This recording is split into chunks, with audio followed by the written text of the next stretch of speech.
So my next guest, you may have heard him. He was on the show earlier today with Alex. He's the founder and host of Free Domain Radio, the largest and most popular philosophy show in the world with 2,600 podcasts. And he's got 10 books and 50 million downloads. Stefan has spread the word of liberty and philosophy to listeners around the world. And, oh, he's not on yet? Well, I'm going to just go ahead and read over his bio and tell you I'll get him on. He's written 2 novels, Revolutions and The God of Atheists, and 8 nonfiction books on relationships, government, and religion. And you can find more of his, I say long-winded very nicely because he's an eloquent speaker that can go on for about 30 minutes on one subject. In fact, I think one of the videos that got me really interested in him was the Trayvon Martin series he did. And he said why, we shouldn't be going after this policeman after all this. But it took him about 30 minutes to get through the whole thought. He really takes a long time to cover every facet of the topic he's talking about. And so it's very interesting to listen to. He's got a nice voice. He's up in Canada, so he doesn't have a dog in the fight, I guess, in this, but he sure is a Trump supporter. And so much so, he was even, Ben Garrison even drew a picture of him. So that's how much Ben Garrison likes Stefan Molyneux, and we do have him right now. So, Stefan, do you agree with the New York Times that this is Donald Trump's last stand? Do you think the mainstream media and all those that are against him, the Republicans, the Democrats, and everybody in between that don't want to see a guy bring term limits into politics, do you think they're going to win, or do you think Trump is going to defeat them?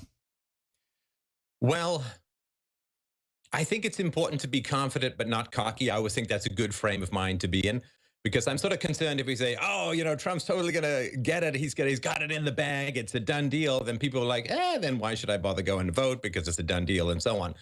And I think you want to be confident in that your action is going to make a difference, but not so cocky that you feel it's in the bag and don't need to work that hard, because, like all marathons, and Lord knows, doesn't this presidential race seem like a pretty 18-month-long marathon these days? But like all marathons, you save your energy, you marshal your resources for that last push. And of course, that's where we are at the moment. So I'm confident, but that should not translate into any kind of laziness to anyone, but rather, I think, a renewed sense of urgency and dedication and hard work. Well, I've been stuck in this InfoWars bubble for the last 2 weeks, just concentrating on doing more things, shooting more videos, putting stuff out. Are you seeing are any other alternative media outlets out there going like, we're just going to go live until the end of the election and cover this stuff live so we can decode the propaganda in real time? Is anybody else doing this out there? I don't even know. I'm in a bubble at this point. I don't think anyone's doing the kind of 50-plus hour push that you guys are doing. I do know, of course, that there are a lot of people out there putting a lot of time and energy and effort into this, because, it's important for people to remember this fundamentally is not about Donald Trump. It's about policies. It's about culture. It's about civilization. It's about the kind of direction that we want, not just America, but the West as a whole to go. Do we want to go more nanny state? Do we want to go more thought police? Do we want to go more language control? Do we want less free speech? Do we want more hysteria? Do we want weaker police? Or do we want greater liberties, keeping more of our money in our own pockets? Does America want jobs back? And so I think people, of course, on the left want you to focus on Donald Trump because that's just a man. But the man represents the will of the people, a huge sections of the American population.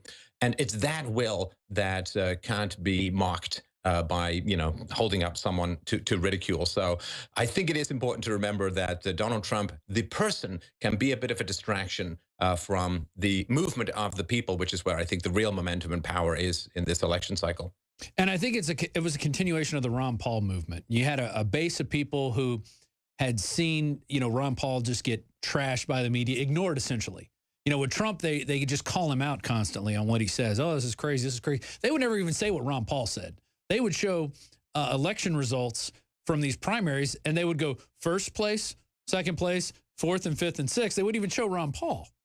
And they just ignored him. They put him in the corner, and he's such a gentleman. He would never come out and just start taking it to the media like he should have. He was just very reserved and laid back. And you get a complete opposite with Donald Trump, but I think you get a lot of the same messages.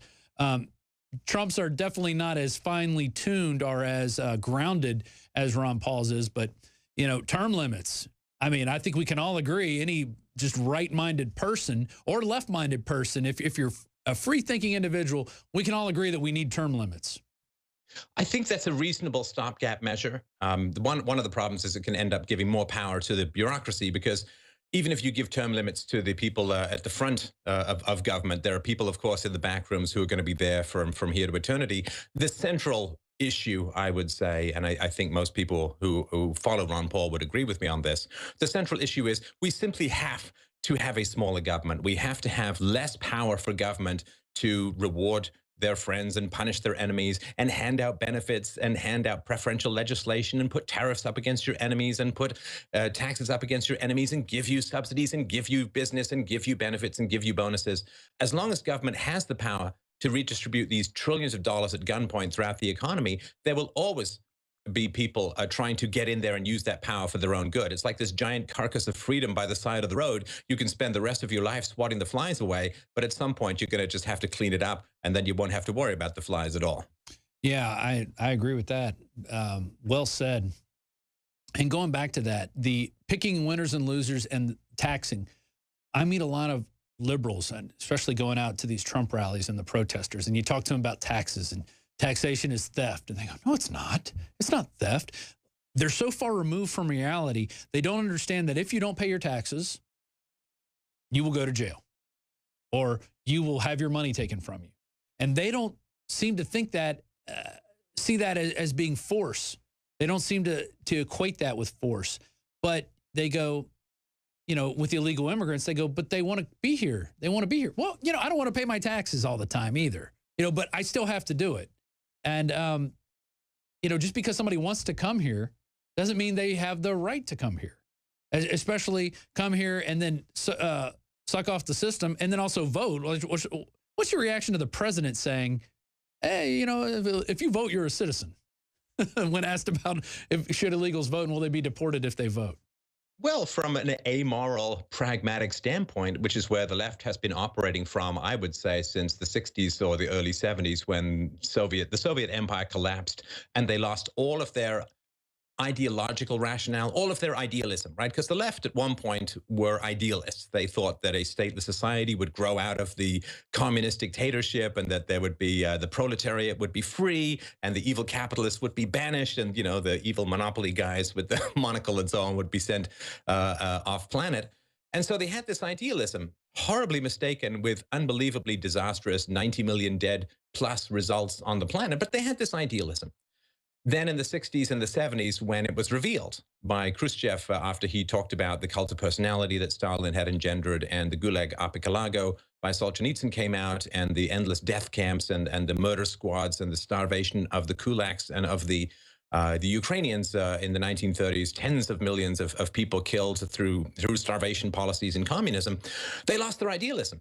And then it just became about naked power lust and base manipulation. So, of course, we all know, anybody with half a brain knows, that the people on the left, the Democrats, they don't care about immigrants fundamentally. They care about votes. And if they import immigrants from the third world, those immigrants will overwhelmingly vote for the left. And next up, Venezuela for everyone, which is, when the train goes kind of off the cliff and it's a really slow demise down while you're trying to pluck seagulls out of the air to feed your gullet as you plunge down Thelma and Louise style into a chasm and a canyon of endless socialist tinkering and self-destruction. So they want to bring in immigrants who are going to vote for the left. And so from an amoral, power lust, pragmatic standpoint, like power at any price, regardless of standards or principles, legality, law, constitutionality, you name it, regardless of any moral restraint, he's doing the perfectly rational, albeit morally creepy-crawly thing. Yeah, I totally agree. And, there were stories back when Argentina was going through economic crisis where, trucks of cattle were being attacked and people were eating the cattle, just killing it and eating it on the side of the road. You have the same thing. There are reports of chicken trucks being attacked and people just eating chickens, live chickens on the side of the road because they're so freaking hungry. People are making 9-hour trips on a bus to go buy rice and beans and flying to the United States to get toilet paper. That's not a working system in any stretch of the means. There's no way you could say, oh, we got it all figured out, you know, and you know, they base their economy on one thing, and that was oil. And when the prices dropped, you know, the bureaucrats didn't stop sucking. You know, they kept there. Well, we're just going to keep taking what we want. And oh, wait, there's no more money. Well, we're going to cut electricity. We're going to stop food imports. We're going to stop, you know, Chavez don't provide the milk anymore like he used to. What do you see happening if Hillary Clinton does get in? What does her first 100 days look like? Well, it's the end of the republic. I mean, I don't know any other way to put it. And this case has been made by a wide variety of people. But the case, very briefly, is this, that she's going to legalize tens of millions of illegal immigrants who are going to be an absolutely unstoppable, unblockable voting base for the left from here to eternity. And that means that you may end up with some vestigial remnant, you know, like I still have a little bit of a monkey tail, but you might end up with some vestigial remnant of the Republican Party in American politics. But all they will be is a sort of fig leaf to cover the endless predations of leftism. They will have to conform to the left. They will have to count out special interest groups among the illegal immigrants. And they may, as they have been doing for the last couple of decades, they may say to the Republican voters, oh, yes, you know, we're going to repeal Obamacare and we're going to cut back the government here and lower taxes there and simplify the code and all. But all that'll happen is that any Republicans who are still going to believe that stuff, and after Trump and the way the Republican Party treated Trump, I don't think there'll be very many. All of those people will end up voting for the Republicans, and then the Republicans will end up betraying them to the dominant voting bloc. And we've seen, of course, this happen in Argentina and other places, right? Argentina in the Second World War had the same per capita income as America and was poised to be a free market economy, just as Chile managed to sort of survive its way through. Unlike Venezuela, Argentina was poised to become a sort of a first world in the third world and to follow America's growth pattern in the 1950s. Now, whether it was because, as the archetypical story goes, a whole bunch of Nazis fled there and set up National Socialism there and infected the minds of people with various kinds of collectivism or whatever. But Argentina fell from its path and turned into the third world socialist central planning tiny group of elites huddled in their walled communities while people all outside all end up reusing underwear and picking through the garbage looking for non-2 flea-infested rats to eat. That's where things go when you invite the third world into the first world with enough of a voting bloc that the third world ideas dominate the first world bureaucracies. Well, you end up with the third world. I mean, a culture can take a certain amount of enrichment by having other cultures come in, but you need to have time to blend. You know, if you add enough lemon to your bacon, you don't end up with lemon bacon, you just end up with lemon. And that, of course, is the problem. So to me, it will be the end of the two-party system, which is already a big enough problem. But it certainly will be the end of any possibility of peacefully and legally rescuing the system from ever and ever bigger government control of the economy and of people's lives and thoughts and minds. Well, I tell you, if we could get these words out to 100 million people right now, maybe we could change some minds before. I'll say them louder. Say them louder. Okay, hang on. Socialism bad, free market good. Scream it from the rooftop. Sorry, go ahead. You know, I'm amazed every time we run into these communists. We run into these communist groups out there, and they're, oh, it's not the right type of socialism. That's not real communism. Real communism is this utopia where everybody gets along and everybody works together. I'm like, no. You've seen it happen. It doesn't work. You can't force people to do stuff they don't want to do. And the only way you can force them is by killing them, and then they're not going to be around to do it. And then you're not going to have enough people to work, and the only ones that are there are the compliant ones who really don't have any skills, because the reason they're compliant is because they know that's the only way they're going to survive, and they don't have an independent bone in their body. So you're never going to get this communist utopia, and capitalism isn't perfect, and you could see how our system has gone as capitalism. It's crony capitalism, and it doesn't work in a lot of areas, but a lot of areas it does work. Well, you know, we're able to get on and do this stuff on the internet. If you have a really great idea, then what you should do is you should bring your great idea to the marketplace of ideas and convince other people how great your idea is and why they should adopt it. If you have an idea that you think is great, but you also believe can only be implemented by pointing the guns of the state at innocent, peaceful people in order to get them to bow down and scrape and obey the coerciveness of your great idea, that is not virtue. That is tyranny. I mean, if I want a woman to go out with me, I can go and ask her out, and thus she can say yes or she can say no. You know, maybe I'll spritz on a little aftershave and comb my tiny mohawk into something approximating a hairdo, but I have to go out and ask her. Now, if I go out with chloroform, a paper bag, or a potato sack, and then throw it into the back of a windowless van, I guess she's out with me, but it's not by choice, and it's a crime. And so the problem is with people like Barack Obama, who says, "Oh, I've got this great solution. I can cut a third or $3,000 a year from your healthcare costs." Well, great. Then go $2,500 and a year. start a company and offer that services. You'll outcompete everyone, and you won't need all the guns in the universe pointed at people so that they conform to your idea. And this is why I don't. If communists got this great idea, fantastic. If you want workers to make decisions about how a company works, fantastic. Go start that company and give your workers a say, but just stop pointing guns at the rest of us who are trying to get some stuff done that doesn't involve bowing down to the cordite smell of your personal integrity and virtue. Totally agree. You're on fire today. Let's go to some calls. We got Mike in Nevada who was at the Reno rally where the attacker was there. At the first, we were covering it live. We actually got a tweet about it. And the tweet said, a guy with gun found in the crowd at a Trump rally. First of all, we're like, geez, how do you get a gun in there? First of all, that would be crazy. But we reported on it. And then, it turned out that the guy didn't have a gun, but they said, oh, Trump staged this. This is all Trump. He did it. He did it. And it comes out later, oh, it's a Democratic operative, and we've got him in Stratfor emails, and he's all over the place known as being a Democratic operative, and he was there just to cause trouble. Mike, what did you see while you were there in Nevada? Well, what's going on, man? Nice to talk to you. What I was witnessing was I was harassing CNN with my Bill Clinton as a rapist sign. I was just giving it to the media. My wife and the girls that she was with were in front of me, and when they seen everything that broke out, and they said they seen a gun. My wife still swears 10 minutes ago when I talked to her. She swears she's seen a gun. And so I talked to other people outside the event. Yeah, I seen something black. I seen something black. And we were all screened. We were all screened for any kind of we were screened like by metal detectors. So I go outside. I start talking to people. Reno police. I say, hey, man, how does someone get a gun in here? I'm like, we were all screened. And he said, well, if someone walks out the exit and lets one of their friends in, and then so there could have been two people here. The gun could have been handed off to somebody else. And I don't even think they would have told us there was a gun there. But the guy did get out of jail, obviously. But my question is why isn't he on a 72-hour hold when you go and try and disrupt and make a threat at a presidential candidate? Isn't there if it was Hillary Clinton, the guy'd be thrown under the jail. Well, you remember when the guy rushed the stage earlier during the Republican primaries, they had the guy rush the stage. Well, CNN had him on. They bring this guy on like he's a hero. Yeah, I know. It's ridiculous.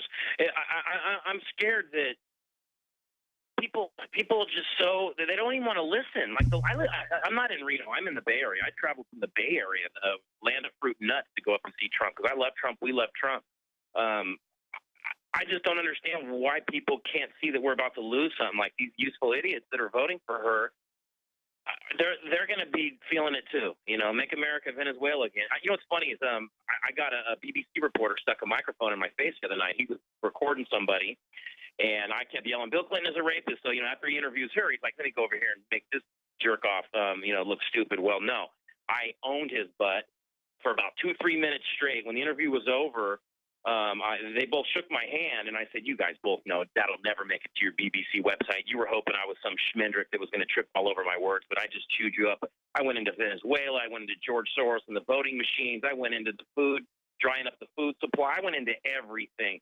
And the guy was like, what can you say? You're a BBC reporter. You were hoping that I was an idiot Trump supporter, and you got owned. My wife took some photos, and she recorded a little bit of it, but it wasn't – she didn't know how long they were going to ask questions. She didn't know if I was going to be a jerk to the guy because I don't talk to media. But I just said, you know what, let me just chew this guy up. I drew a big crowd. It was awesome. But I still think that there's more to this. My wife was looking around today. This guy that got into the rally, he has some kind of ties back to The Guardian, where a Muslim reporter that they work together – I don't know. There's more to this. There needs to be something more looked into this whole thing with this guy because he's got connections with a Muslim reporter that works for The Guardian. Supposedly his name's mentioned in the WikiLeaks. He got. I saw his name mentioned in the WikiLeaks. It was in the Stratfor releases, which was I think 2014. The important thing to remember with this stuff is that If there's violence at Hillary Clinton's rallies, then it's Donald Trump's fault. Right. If there's violence at Donald Trump's rallies, it's Donald Trump's fault. Yeah. Even though, of course, as we've seen from Project Veritas, the Democrats have been working to, as they say, bird dog, right, to provoke violence at Donald Trump rallies. So even when the Democrats pay homeless people to go out and start fights at Donald Trump rallies, it's Donald Trump's fault. So if you can see the pattern here, I think it's relatively clear that if it's a white male, you blame the victim. If it's everyone else or anyone else, you blame the white male. And if you get video of him admitting it, well, it's carefully edited video. It's not them admitting it. Go ahead, Mike. Hey, Rob. Yeah. So this guy was involved in the San Jose rally where it got really violent. It did. Yeah. He got involved in another one in Florida, I guess. So he's been part of this. He's an operative. He's clearly an operative. I really think he was there to take a shot at him. I had this gut feeling the whole way up there that day. I just had this uneasy feeling. I was going to a Trump rally, and it's all love. I've been to him before. I just had this uneasy feeling the whole way up there. It was just very weird. I think there's something more sinister to this little event the other night because it was an easy venue. It didn't seem like there was a ton of security there, and there was a ton of people there, you know. And the only hostilities in the whole thing was us harassing the media because they're pieces of crap. But I don't know, man. Like I said, these are some interesting times we live in, and I appreciate you taking my call, man. But, sure. Hey, real quick, how are you watching the show right now? I'm listening on my radio because I got work to do around the house. So I just listen. I'm not even watching. So it's terrestrial radio right now? No, it's through the app. Our app. Great. Okay. Yeah, that's interesting. I just want to know how people are catching the stream because we got a Facebook stream, 2 YouTube streams going out. Other people are picking it up on YouTube. I think it's great just to hear how people are getting the information.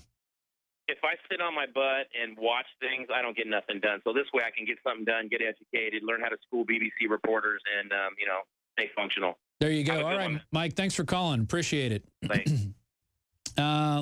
You got any comments on that before we go to the next caller?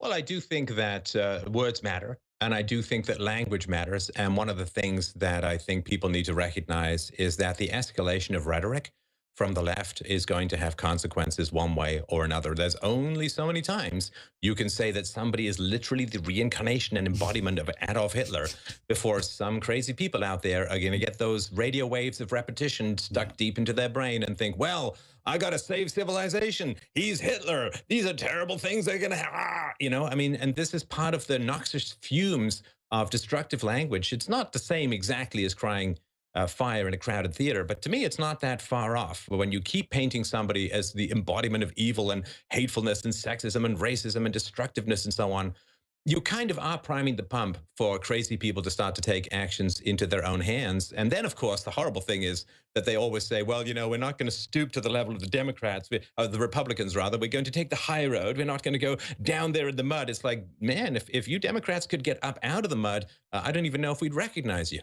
Right. Let's have a level playing field. Let's not have questions before the debates. Let's not have questions fed from the DNC and White House to CNN. Let's just do it on a level playing field. Let's see if, like you said, if your ideas are good enough, people will like them and people will go, yes, we like your ideas. But if your ideas are only, he's a bad guy, he said bad things, here I am with my rappers and my hoes, on stage, but there's no hypocrite stance, there's no double standard, it's ridiculous.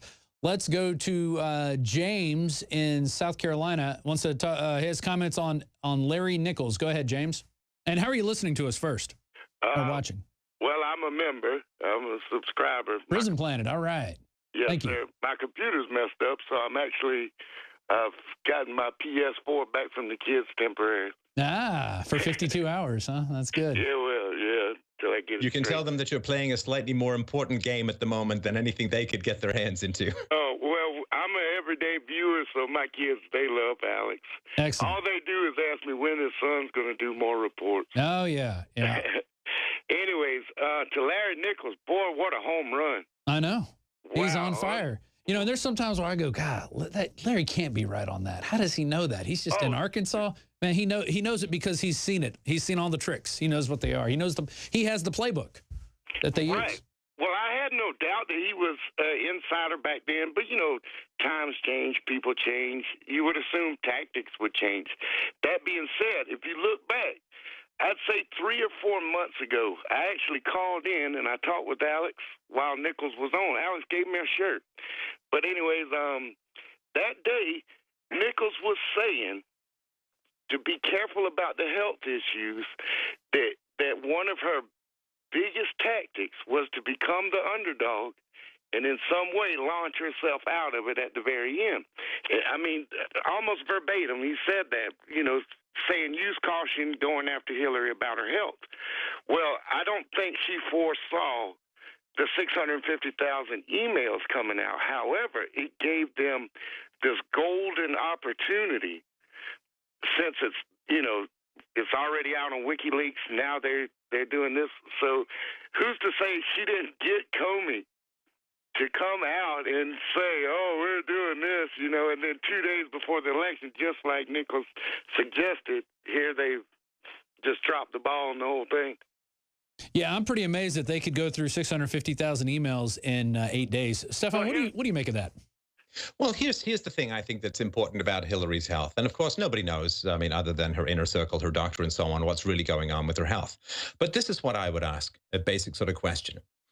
If you are questioned by the FBI regarding your use of an internal or domestic email server, bypassing all of the security and protections and expertise of your .gov servers and so on, if the FBI sits you down and asks you a whole lot of questions about why you did what you did, and you say to the FBI repeatedly, I hit my head, it was really bad, I can't remember. Okay, so maybe that gets you off the hook with the FBI, although there are reports that the FBI agents who were interviewing her wanted her medical records because they did not believe that her head injury was that bad, or at least they had some questions that needed to be answered. They wanted her medical records. They went to Comey and said, can we get her medical records? He said, no. Okay. So if that's your excuse to the FBI, that you hit your head so badly that you can't remember very, very important things, I think that's kind of relevant to whether or not you should be given the nuclear codes, to whether you should be put in charge of the largest army in the world and the most powerful government in the world. That seems to me kind of important. So if you're going to use your health as an excuse as to why you can't remember things with regards to the FBI, I think it's pretty reasonable for voters to then say, okay, come on, pony up. If you're going to use this as an excuse, we better find out what the heck is going on with your health. I think that, and when you see him throw her into her van on 9/11, that really calls into question, because that was not supposed to be seen. And it's funny that it was a Democrat supporter that shot that video and put it up. He was actually a fan of Hillary Clinton. Probably didn't know she was going to shamble into that van like that. And that really, I think, pulled the lid off that fallacy that, oh, she's fine, everything's fine, everything fine. Why are you questioning her health? You're so mean, so sexist. James, thanks for calling. There is also, I think, something that is important to remember, that the presidential campaign, I can imagine, is an exhausting and stressful time. I mean, sure. Hell, it can be tiring just covering the damn thing, let alone being in it and doing, well, I guess Donald Trump's kind of work ethic is something nothing short of Prussian, but, you know, even when she can sort of rouse herself off of her cot and get out into the public like Hillary Clinton does once every couple of days, it's a lot of stress and it's a lot of work. Now, that's, of course, when you're hungry for power and want to become president and the whole party's invested in you and even pulled some not so honest levers to get you to bypass Bernie Sanders and get to the front of the line. But remember, everyone, Hillary Clinton knows for sure, and Donald Trump, I believe, is really going to keep his word with regards to this, but Hillary Clinton knows for a basic fact that if she loses this presidential election, she's going to get investigated. And I don't think it's going to be the kind of investigation that went on already, where the guy in charge of the investigation's wife took money from a best friend of Hillary's super PAC. I mean, I think it's going to be a real investigation. I think it's going to be the kind of investigation that we've heard reports that a lot of people in the FBI thought that they were pursuing, thought they had in the bag, thought they had her dead to rights, and were incredibly frustrated at the way it played out under Comey's watch. So I think you're going to get a real investigation. It's not going to be somebody with ties to the Clintons. It's going to be somebody like Giuliani, who's going to be deciding whether they're going to be search warrants, whether there's going to be a grand jury participation in the FBI investigation. So it's not just that you really, really want to become president, but, you know, if it doesn't work out, you can write some memoirs, you can go on some speaking tours, you can set up a presidential library and take out painting. No. If she loses, the entire resources of the Justice Department and the FBI, and I think whoever else can be thrown at her under a Trump administration, are going to have her squarely in their sights. And I've had Charles Altell, a specialist who's been disassembling the complex, sticky bureaucratic web of the Clinton Foundation and has found stuff that he perceives to be completely illegal. And that's not an intent-based investigation as far as I know. So she is looking not just to get into a boat because she's tired of swimming. She's looking to get into a boat because she's being pursued by a fairly blondish shark that has her in its sights. So that kind of stress, I could see it's a pretty high stakes game, and I could see that wearing a body down after a while. And there's no excuse, and I agree with you on that. There's no excuse for anybody out there to say, well, she's Hillary Clinton. She had to do these things in order to get her agenda through. No, you can't have secret servers. You can't destroy evidence after it's subpoenaed. You can't have your maid print out your top secret emails. You can't funnel money through the Clinton Foundation. And that's exactly what it was. It was a whole scheme. There's so many crimes going on. But that's the whole question, right? Or can you? Right? That's the big question that hangs in front of the American public right now. You can't do these things, or unless can you're Hillary you? Clinton. Right? That's the big fork in the road. Are you going to have a rule of law, or are you going to have a rule of charisma and money and undershady dealings and power? That is the question. I mean, we've got a population, right, where 83% of Americans who were polled recently say that they genuinely believe, deep in their heart of hearts, that Hillary Clinton did something or some things that were either illegal or unethical. That's 83%. Now, that, of course, is only 17% who either don't know or say, nope, think she's completely on the up and up. How on earth can you have a viable presidential candidacy when 83% of the population think you did something illegal or unethical? Because she has a support base of much more than 17%, which means, of course, with that overlap, as you know, there are a lot of people who think she did something really illegal or unethical, but they're going to vote for her anyway, which means that there's been a complete uncoupling of basic moral standards from voting. So what are they voting for? It's not for morality. It's not for integrity. It's not for virtue. It's not for any kind of ethical standards. What are they voting for?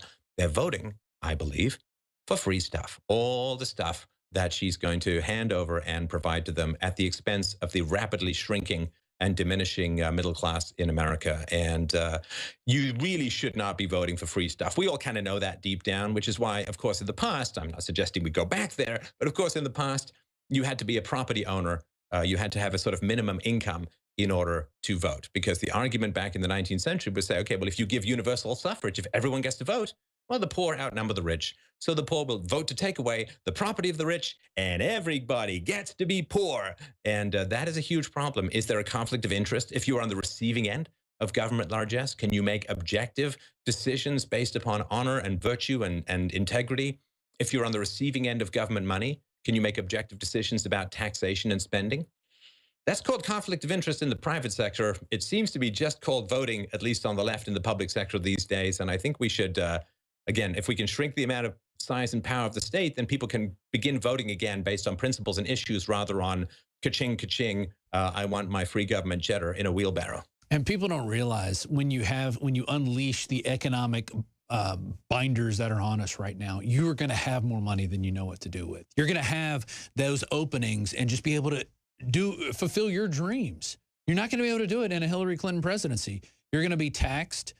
There's going to be regulations on everything. Only giant corporations are going to be able to succeed because anybody getting into the game is going to be regulated to death. And the big boys don't have to follow those regulations. Let's go to, I guess our next caller is Scott in Arizona. He wants to question Stefan on the Podesta revelations and possible false flags. Is spirit cooking a false flag? Go ahead, Scott.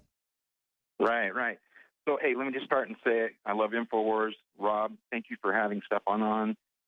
Thanks, Alex, for having him on. And Stefan, thanks for all you do, man. You've really changed my life, helped a lot of people. Thank you. You bet. So let me just back up a little bit. You know, a lot of the things that are coming out in these Podesta emails, normal-minded thinking people, whatever that is, can't believe what they're seeing. So a lot of them are refusing to even believe what's in these, WikiLeaks. I think Donna Brazil said she won't even look at them. The revelation of the spirit cooking and a lot of this strange talk in there is shocking a lot of people and making them realize that we don't know who these people are. They're a lot darker than a lot of us ever thought. That said, my question is, are they dark enough to create and cause false flags? Have those happened in history? Has it happened in U.S. history? And does the science that people like the guys over at Architects and Engineers for 9/11 Truth, does that sway you at all, Stefan?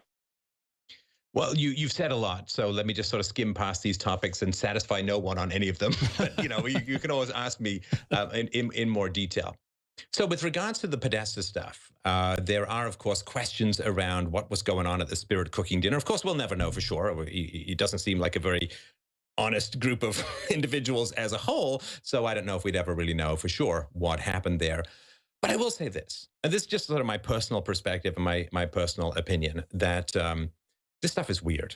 And it's not weird like, oh, that's a little unusual or a tiny bit unsettling. It's like stomach-churningly awful, weird, like disturbing, sick, strange, dysfunctional, like get me out of here and scrub me down with a loofah and Dettol kind of strange. And so having these people sort of floating around the corridors of power, let's just go for dinner with this woman, who pours blood on effigies and has snakes hanging off her face and poses on skulls. And I mean, that sounds great. I guess Pablo Picasso was kind of busy, so let's just go over to this freak's house for dinner. So that is weird. If you want to look at John Podesta's brother's art, which you can sort of find on the internet for reasons I can't quite figure out, but there it is.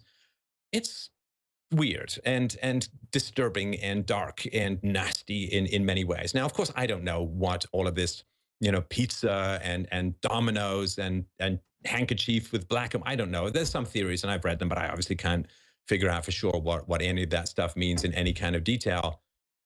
But it makes me concerned. I'd like to know. Even though it would be horrible to know, I would like to know. And we may never know, of course, although I'm sure if Trump gets in, I think some very bright lights are going to be shone into some very dark corners.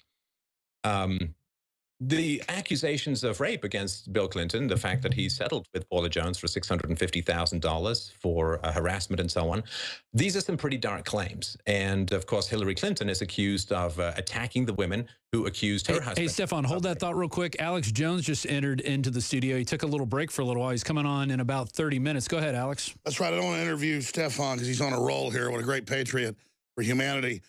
I have been talking to little birdies. And let me tell you, they've always been very pessimistic.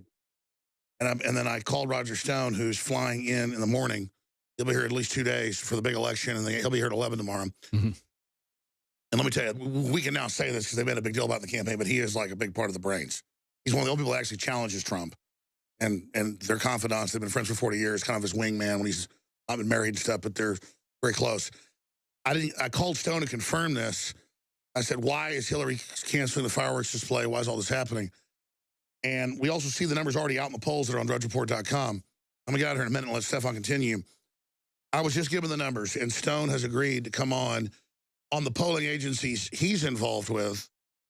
One's liberal, one's conservative, one just does scientific stuff, but they're all very scientific. But they all wear their mantles openly. And it's concurred with the analysis I got from high-level pollsters that Donald Trump is ahead in every swing state confirmed. He's ahead in the canvassing that's been done of people that are independents, conservatives, liberals, you name it, people that have done early voting.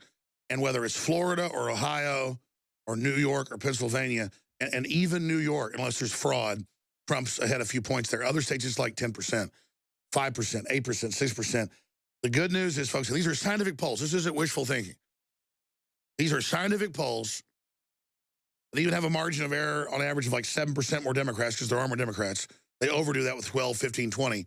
Donald Trump is having a total landslide, and the momentum by the hour here at the end is for him. It's been like that the last week. Yeah, it has. And so, barring major election fraud, Donald Trump's the next president of the United States. We'll have our work cut out for us because he's not perfect. None of us are. We're a very domesticated population. We're hooked on the tit of crony capitalism. But Hillary and the globalists are out to get us. This is a make or break a deal. Here's the problem. They've rigged the polls. They've rigged the elections. They've rigged the questions. WikiLeaks proves that. So don't think we're out of the woods. You got to go vote. If you haven't voted, you got to go vote. Well, exactly, because they can't beat a tsunami. And let me tell you, This is way bigger than Reagan's victory. I'm just telling you right now, the reason she's in 6 blue states, they keep going, why is she in blue states? Because they're not blue states, folks. Yeah. This is a collapse. If a Republican was in right now doing this, it'd be a Democrat winning. This is a repudiation. Donald Trump isn't even in the equation, except he had the will to be politically incorrect and not be bullied. Back to you and Stefan Molyneux. Stone is on concurring. Yeah. I'm going to get this just from Stone. He's usually a big pessimist. Stone is... he's been very conservative every time you ask him that question. I talked to him for 20 minutes driving back home. He was in ecstasy. But back to Stefan Molyneux. Dang. Wow. Alex, I'm completely shocked that you have interrupted my ramblings with something so unimportant as who's going to be the next president of the United... I'm personally offended. I can't believe it. I'm leaving. No, that's... And I have been... Well, we can't celebrate like you said earlier. You don't want to be cocky. Be careful. We have to vote. You can't just sit on your laurels. I'm on from 6 to 8 tomorrow in the a.m., and then I'm going to vote. Right. Yes, and I have, of course, heard... and I've been very cautious and conservative about what's going on with the election. I have sources who have told me that it's going to be a pretty significant victory for Donald Trump. I've been very hesitant to talk about it because the last thing that I would want is for anyone to take something like that for granted and have it slip away or have enough of a lead slip back that fraud might be an issue. If there's a big enough lead, I mean, if the kind of numbers that Alex is talking about are what is going on, then fraud, I believe, becomes virtually impossible. You can't jig it by that much. You can sort of move the lever a little bit, but not too much. And so if these reports are true and if the escalation continues, then I think we are in the closing chapters of Lord of the Rings, the time when a great darkness gets swept from the land and I guess a new God King emerges from myth and legend and takes his emperor's throne, and all may have a chance to be right in the West. And that is something that is quite a passionate and powerful moment in human history. I believe in the future they will look back upon tomorrow. Should Trump get in, or if heaven forbid he doesn't, but if Trump gets in, people will look upon that as a turning point. And everything that led up to the victory that some circles, of course, are claiming is imminent will be studied in great detail. And people, I believe, will hold in high esteem and with great honor everyone who helped to propel this victory, everyone who brought the truth out against the machinations and falsehoods of the mainstream media, everyone who convinced friends to learn and to overcome the lies that were being pumped down our throats on a daily basis, everyone who helped pump out the bilge water of propaganda that passed for reporting in the modern West. Everybody will be seen, everybody will be noted, and will be honored. And I think those of us who have worked hard to bring the truth to the people against all odds and at sometimes personal cost will have great honor and great respect in the future. It's not why I do it, and I'm sure it's not why many people do it, but it's not a bad little piece of icing to have on the cake of moral satisfaction. You know, I just got this vision of Roger Stone holding the Ring of Power, about to cast it into the lava, and John Podesta as Gollum crawls on top of him, bites his finger off, and falls in. But that's what do they talk about? They talk about stabbing the finger. Yeah, in that creepy art piece. You know, suck the blood. Your finger, eat the pain. It's like, well, didn't Gollum bite the finger and the ring was destroyed? So, yes, I'm sorry, we can all geek out forever on Lord of the Rings stuff, but no, it is a powerful moment, and there's still time. Let me just make this little tiny pitch to the people out there. There is still time to retire from the fight with great honor. If you have refrained from talking to people in your social circle, if you have refrained from talking to people even at work, if you have refrained from talking to your family members because you don't want to cause any trouble, or you don't want to make people upset, or you don't want to build any bridges, build any walls, so to speak, between you and those you care about, there's still time. There's still time to do something, to take a stand that you can be really, really proud of. Because this moment in history is going to come and is going to go, and it's going to be deep in the rear view. And I sure would hate for people in the future to look back at this moment, this day, tomorrow, and say, cowardice got the better of me. And okay, there was a victory, but I wasn't any part of it. And, there are those posters, like I grew up, my family was on both sides involved in the Second World War. And I grew up with these posters, hanging around, which is like, well, Daddy, what did you do in the Great War? And of course, the whole point was you're supposed to have some kind of answer to that. And if you don't have an answer as yet, there's still time. There's still time to do something that you can look back on with pride. And there's still time to take a stand. There's still time to change some minds. And I hope that people will avail themselves of that and avoid the future regret of not having been part of a victory that was so open for everyone to be a part of and to help. Yeah, of not getting in the game. If you don't get in the game, you ain't got any time to, you can't bitch, essentially. Got Dennis in Ontario, Trump with Stefan. I don't know what that means. Is that code for something, Dennis? Go ahead. And how are you listening to us right now? Oh, my, what was that? How are you listening to us right now? How are you listening to the show? Okay, sorry. I heard some static. I'm listening to you guys on Infowars.com on the computer. Usually on the computer, doing some work or something, and, I just have an extra tab open, either watching or listening. Great. All right, well, what's your question for Stefan? Well, you guys had Roger Stone on yesterday, and I was listening to how Roger Stone said there's not going to be any sort of way that Hillary, even if she is elected, is going to be able to show her face out into the public without getting attacked, right? I mean, she's been scrutinized for so long, and so many people, they're not ready to take a Hillary presidency, and she right at this point she has to beat a landslide, and everybody knows she's going to have to do it in an unethical manner. So, I mean, what are your thoughts? Do you think that Hillary Clinton will be able to make any sort of damage with what might be a very short time in office? Well, I think that it would all depend on how things go with the Senate and the House, of course. I mean, if you get the trifecta, which is, of course, Hillary and Dems elsewhere in the seats of government, then you have an unstoppable force for the expansion of the state. And if there's some pushback, see, without Trump, let's, I think, be very clear, at least in my mind, without Trump, it seems to me that the Republicans are going to go back to being the ass-kissing, media-loving rhinos that they were in the past, where they'll say one thing to the electorate, and then they'll say another thing to the Democrats. They'll say to the electorate, we'll fight them, we'll do this, we'll do that, and then they go to the Democrats and say, okay, what do you need so you won't call me a racist? Okay, I'll just give you that. And so what we're seeing in the Republican Party now is entirely carried on the shoulders of Trump. This resolution, this fight against the media, this fight against the powers that be, this fight. I mean, the man is a Goliath. I mean, he's a man god of mortal combat. I mean, he is taking on every single conceivable establishment, except maybe the Girl Guides. I think they like him. Everyone else is like down on the guy like you wouldn't believe. And seeing him walk through this seemingly endless wall as if it's just nothing more than fog is an enormously, and of course, I'm sure it's tough at times on the inside and so on, but it's an enormously inspiring thing. Without Donald Trump, right? So if Hillary gets in, without Donald Trump, my belief is that the Republicans are just going to sag back into the Republican in name only conformity to the Democratic wishes while throwing a few rhetorical pieces of fruit to the masses. They're still going to end up carrying water for the Democrats. They're going to end up participating in the legalization. I mean, they've had chances to defund and push back on Obamacare.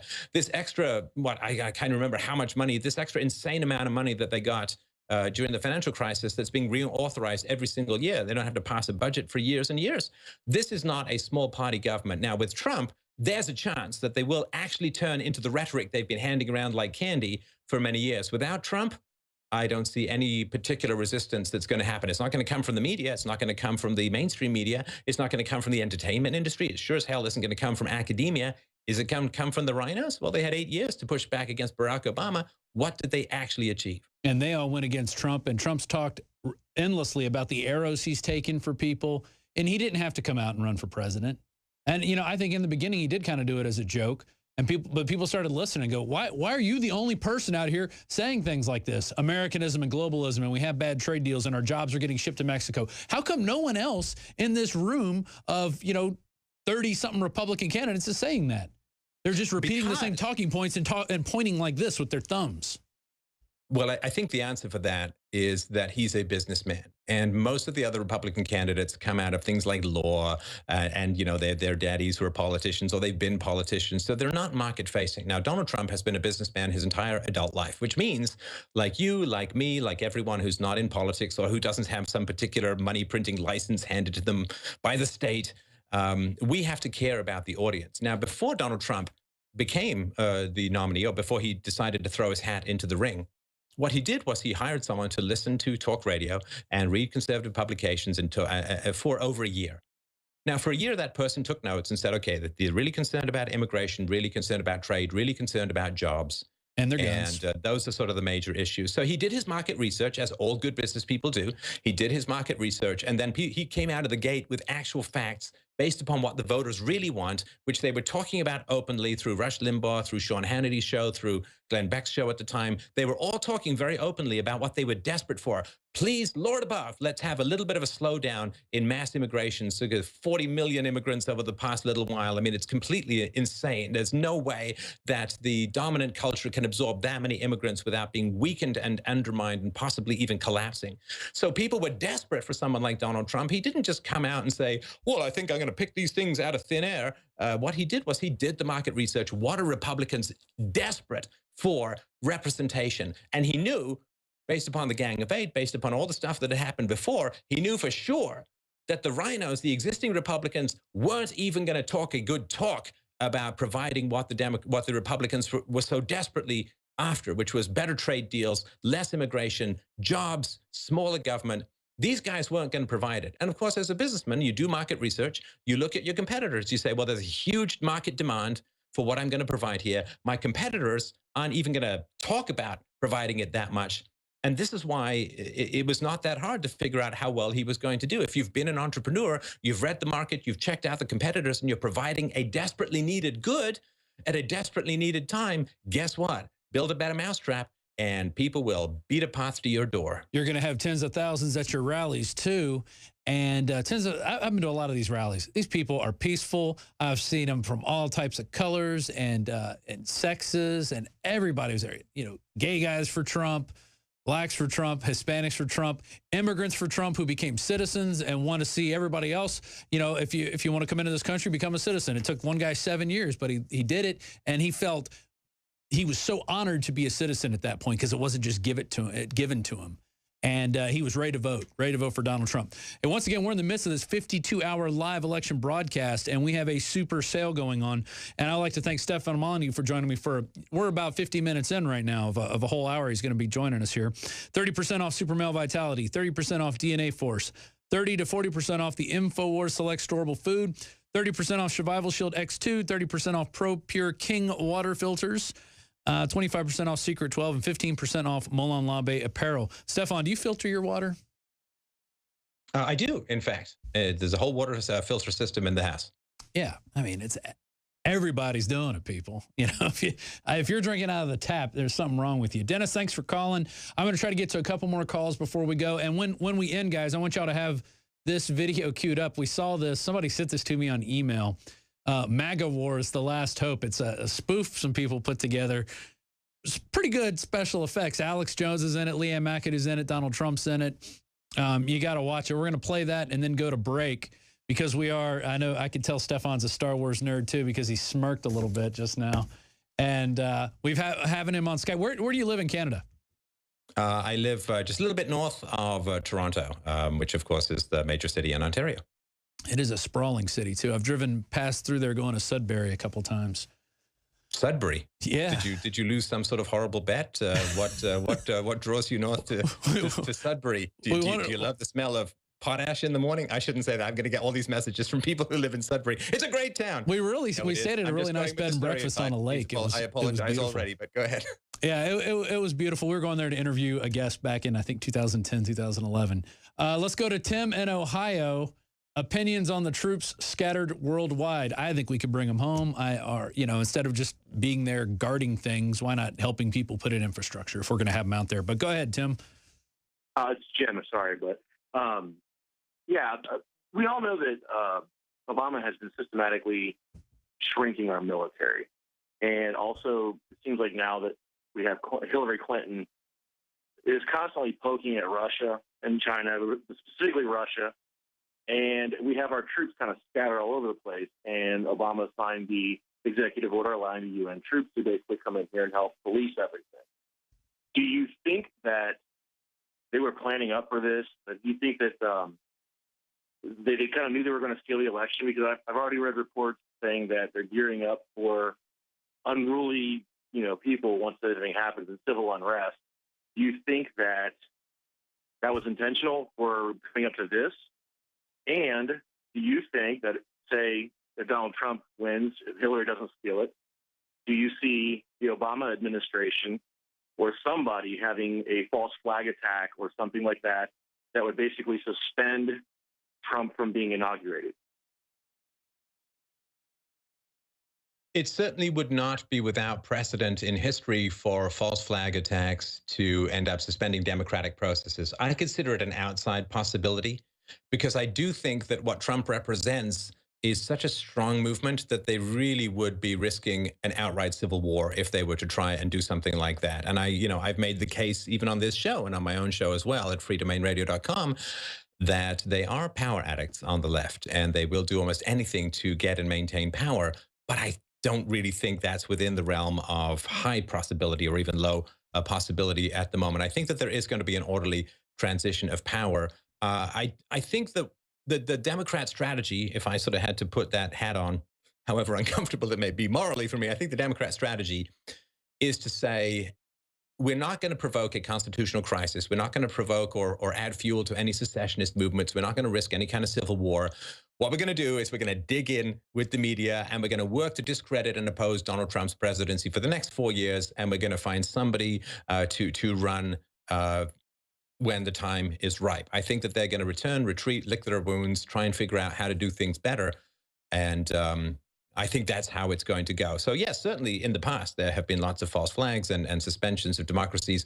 I don't think the America is there yet. I think if it were to go as I fear it would go under a Democratic administration for 4 or probably 8 more years, I think you would start to see secessionist movements in the U.S. I think you would start to see a lot of conflict, the kind of which America hadn't seen since sort of the mid-19th century. But I don't think that we're there yet. I think that the Trump movement is an attempt to avoid that potential outcome. And that's one of the reasons I think that all reasonable and good thinking people should look into the candidate with an open mind for that reason, if for no other.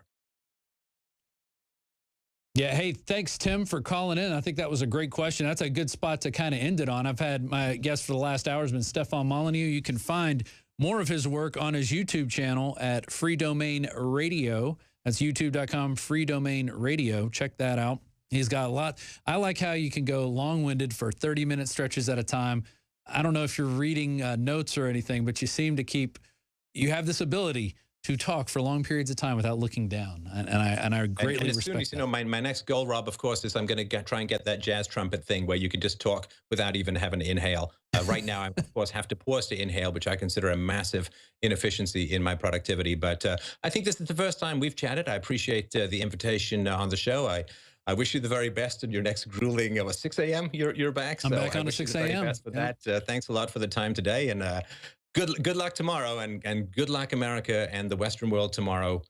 Hopefully we're not going to need it, but if we do need it, I hope it'll be there. Well, if what Alex came in and said is true, and I'm pretty sure it is, just judging by the rallies, and you couldn't even get people at a LeBron James rally in Cleveland, not even 1,000 people. What he said today just now, talking about how it's bona fide for Trump, and it's getting better and better every hour. I'm feeling good about it, but don't forget to go out and vote. Thanks for joining me, Stefan. Once again, his YouTube channel is Free Domain Radio. Also check him out at freedomainradio.com. Once again, before we go, Alex is going to be up next from 8 to 10, maybe even longer. At 9 o'clock, he's going to have Jesse James on, who's a gun aficionado, and they're going to be he's launching a new, I don't even know what it is yet, a new product, and it should be very interesting. This will be the first time Jesse James has been on the show. But before we go, and we're going to play that MAGA Wars coming up. 30% off Super Male Vitality, 30% off DNA Force, 30 to 40% off InfoWars Select Storable Foods, 30% off Survival Shield X2, 30% off Pro King water filters, 25% off Secret 12, and 15% off all Molin Labe apparel. But it's only during our 52-hour super sale fundraiser, and it has begun, and we're going to be here till 3 p.m., maybe even longer if they haven't decided how to fix the voting machines by that time. We'll be here even longer. But 52 hours is what we promised you. We actually started 15 minutes early on Facebook.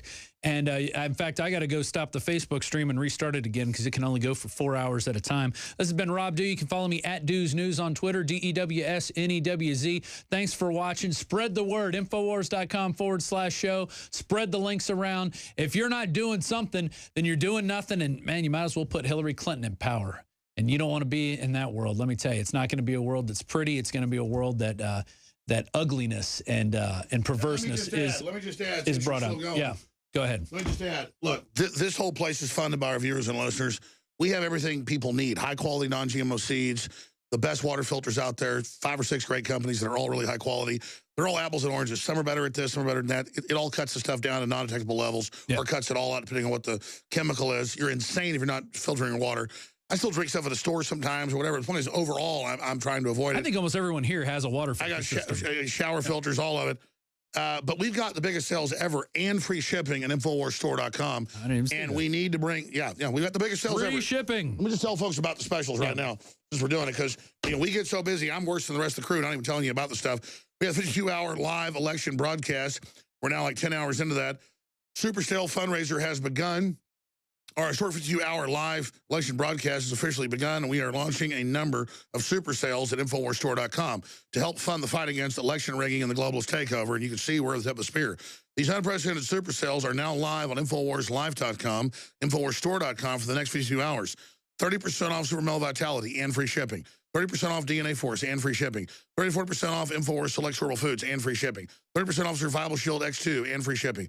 30% off Pro Pure water filters and free shipping. 25% off Secret 12, methylcobalamin, vitamin B12, and free shipping. 50% off all Molon Lobby, Come and Take It apparel, InfoWarsStore.com, and free shipping. That's free shipping store-wide and so much more at InfoWarsStore.com. And this is how we fund the operation. So please take advantage, especially the storable food. We rarely do a special this big. We're extending it right now on InfoWarsStore.com. Now, we're getting Roger Stone on the line. I talked to my separate sources. It's mainstream news. The polls are collapsing against Hillary. Yeah. Even the fake polls. Well, we can't get cocky. We got to go out and vote. Well, they're going to try to steal it. Oh, yeah. Yeah. They're going to do it in front of God and everybody else. So a very huge time to be alive. I'm going to be live for the next 3-4 hours. Jesse James is coming in, fellow Austinite patriot, working with Donald Trump, pro-gun guy, demonized by the Hollywood. He was all set up, folks. He would become a liberal. It was all fake. Point is, he's not coming on about that today. He's coming on about an hour. He's going to be here to break it all down with us in studio. So great job, dude. News director, the rest of the crew. Go get some dinner. We're going to air what Hillary wants to do, what the world thinks Hillary wants to set up, why the whole world doesn't like her, why our military doesn't like her, why the Russians don't like her, why anybody with half a brain doesn't like her.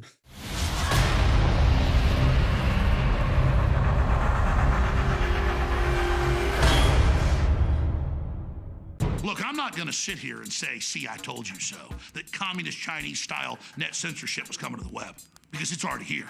It's being announced. The way you keep the internet open and free is you get involved more than ever.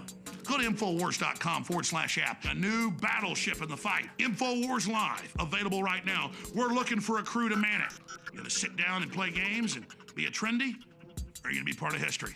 Don't sit by and let the internet and free speech be stolen from you. Take action.